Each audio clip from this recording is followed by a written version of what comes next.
दोस्तों नमस्कार। मैं मृत्युंजय आपका स्वागत करता हूं हमारे इस चैनल सटीक परामर्श में। और आपने देखा हम लगातार वीडियोस बना के कोशिश कर रहे हैं लोगों को कि जानकारी दी जाए और बिजनेस में उनको आगे बढ़ाया जाए। और पेड कंसल्टेंसी के थ्रू भी हम लोग कोशिश कर रहे हैं और फ्री में भी कोशिश कर रहे हैं। फ्री में आपके लिए यूट्यूब पे जो वीडियोस डाला जाता है लगभग उसमें सारी जानकारी ही दी रहती है, कोई चीज़ छुपाते नहीं हम लोग। और अगर कोई उसके अलावा भी अगर एक्स्ट्रा सर्विस जाना चाहता है तो उसके लिए पेड सर्विस रहता है। वो हमारे व्हाट्सएप पे कांटेक्ट करके टाइम बुकिंग करके अपना जो भी प्रॉब्लम है या जो भी एक्स्ट्रा कुछ जानना चाहता है वो जान सकता है। तो आज का जो क्वेश्चन आया हुआ है कि how can I get a international driving licence, कि उनको अंतर्राष्ट्रीय ड्राइविंग लाइसेंस बनवाना है तो ये क्या होता है और कैसे बनता है। तो आज हम इसी के बारे में बात करने वाले हैं। हम लोग इंडिया में रहते हैं और मान लीजिए हम लोग कोलकाता में रहते हैं और आप किसी भी स्टेट में हो सकते हैं। इंडिया में 27-28 स्टेट हैं, आप कहीं भी रह सकते हैं। हर एक स्टेट की अलग अलग भाषा है। कुछ का राज्य भाषा जैसे हमारे यहाँ बंगला चलता है, कुछ के यहाँ कन्नड़ चलता है, असमीज़ चलता है, मराठी चलता है, बहुत सारा लैंग्वेज है, अलग अलग लैंग्वेज है, बहुत जगहों पे यूज़ होता है। तो वैसे ही हमारे ड्राइविंग लाइसेंस में भी आप देखिएगा अलग अलग लैंग्वेज यूज़ होता है। कहीं हिंदी हो रहा है, कहीं बंगला हो रहा है, कहीं आपका आसामीज़ हो रहा है, कहीं कन्नड़ हो रहा है, कहीं तेलुगु हो रहा है। तो हर एक स्टेट को अपना पावर है कि वो अपना भाषा चूज़ करे और वो अपने ड्राइविंग लाइसेंस जो स्टेट बना के देता है वो उसको दे।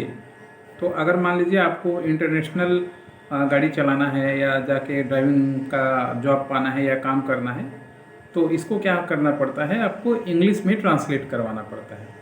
यानी अगर आपका ड्राइविंग लाइसेंस पहले से इंग्लिश में है तो उसी को एज ए इंटरनेशनल लाइसेंस माना जाएगा। इंटरनेशनल लाइसेंस बोल के अलग सा कोई लाइसेंस नहीं बनता है।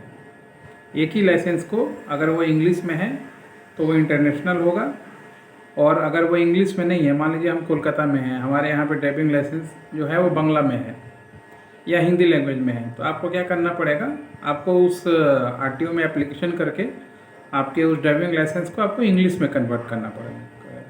अगर आप इंग्लिश में कन्वर्ट करवा लेते हैं उसके बाद आप कहीं भी एज ए ड्राइवर काम करने के लिए फॉरेन में जाएं, कहीं भी जाएं और आप गाड़ी चलाने का काम वहाँ पे आपको मिल सकता है। इंटरनेशनली कोई ऐसा कम्युनिटी नहीं है जो एक लाइसेंस इशू करे और सारे देशों में चले।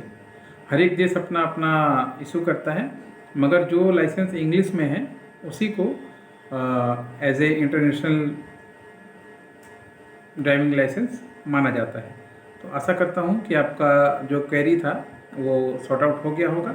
अगर आपके पास पुराना लाइसेंस है इंडिया का, जो भी राज्य में आप रहते हो, जो भी भाषा में हो आपका, तो आप उसको आरटीओ में एप्लीकेशन करके अपने डिस्ट्रिक्ट आरटीओ में आप उसको इंग्लिश में कन्वर्ट करवा लीजिए, वही आपका इंटरनेशनल ड्राइविंग लाइसेंस हो जाएगा।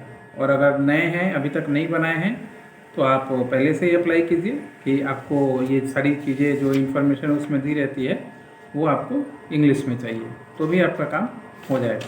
आशा करता हूँ दोस्तों ये चीज़ें आपको क्लियर समझ में आ गई होंगी।